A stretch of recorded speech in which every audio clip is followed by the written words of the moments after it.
এক তান্ত্রিক বাবার ফাঁদে পড়ে গত মে থেকে জুলাই পর্যন্ত 3 মাসে অন্তত 30 জন নারী এক হাতের তালু পুড়িয়েছেন। তারা প্রায় সবাই মধ্যবয়সী গৃহবধূ এবং অবিবাহিত তরুণী। তাদের কারো স্বামীর সঙ্গে মনোমালিন্য ছিল, কারো চলছিল পারিবারিক কলহ, কেউ আবার প্রেমিককে বশে আনতে পুড়িয়েছেন সুন্দর হাতখানি।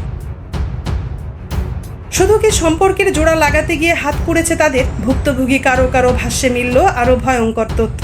সংসারে শান্তি ফেরাতে কিংবা প্রেমের সম্পর্কে পথের কাঁটা দূর করতে তান্ত্রিক বাবার মোহময় কথায় তার হাতে তুলে দিয়েছেন একান্ত ব্যক্তিগত ও স্পর্শকাতর ছবি, ভিডিও।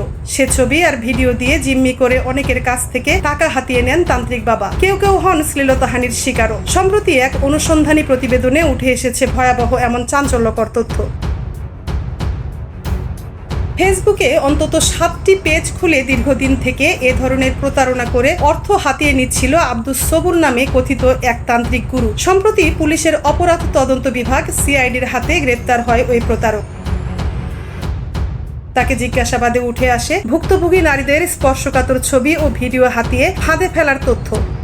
তদন্ত সংশ্লিষ্ট কর্মকর্তারা বলেছেন, কেউ সবুরের ফাঁদে পা দিলে প্রথমে কাফনের কাপড়, চুল বা বিশেষ পণ্য কেনার নামে অর্থ দাবি করে, পরে ভিকটিমকে ভয়ভীতি দেখিয়ে পটাশ ও মিষ্টি কৌশলে যুক্ত করে, যার ফলে ভুক্তভোগীদের শরীরে ফোঁসকা পড়ে। এই ভয় ও আতঙ্ককে ব্যবহার করে প্রতারক ভুক্তভোগীদের বলে, তুমি জিনের রোষে পড়েছো, এখন আরেকটা উচ্চতর সাধনা করতে হবে। এজন্য তোমার নগ্ন শরীরে বিশেষ তেল মেখে আমার নির্দেশ অনুযায়ী ছবি বা ভিডিও ধারণ করে পাঠাতে হবে। ভয় পেয়ে কেউ নগ্ন ছবি বা ভিডিও পাঠালেই শুরু হয় আরও ভয়াবহ ব্ল্যাকমেইল। সেসব ভিডিও ও ছবি ফেসবুকে ছড়িয়ে দেওয়ার ভয় দেখিয়ে হাতিয়ে নেয় মোটা অঙ্কের টাকা। সিআইডির এক কর্মকর্তা বলেন, কথিত তান্ত্রিক সবুরের অভিনব ফাঁদে পড়ে কুষ্টিয়ার এক নারী খুইয়েছেন 14 লাখ টাকা। ভুক্তভোগীদের প্রায় সবাই ফেসবুকে পান এই তান্ত্রিক বাবার সন্ধান। এরপর সে বাবার নানা প্রতারণার ফাঁদে পড়ে সর্বস্ব হারান, ঘটে অঙ্গহানি। এদিকে ঘটনার যাচাইয়ে ফেসবুকে এমন শত শত পেজ ও গ্রুপের অস্তিত্ব মিলে। পেজে দেখা যায় ছোট্ট ভিডিও বিজ্ঞাপন, দৃশ্যপটে ধর্মীয় কিংবা তান্ত্রিক লেবাসে একজনের ছবি ভেসে ওঠে। এরপর সেই ভিডিওর নেপথ্য সংলাপে বলা হয়, স্বামী স্ত্রী, প্রেমিক প্রেমিকার মনোমালিন্য, সাংসারিক ও পারিবারিক কলহে ভুগছেন, আছে আধ্যাত্মিক সমাধান।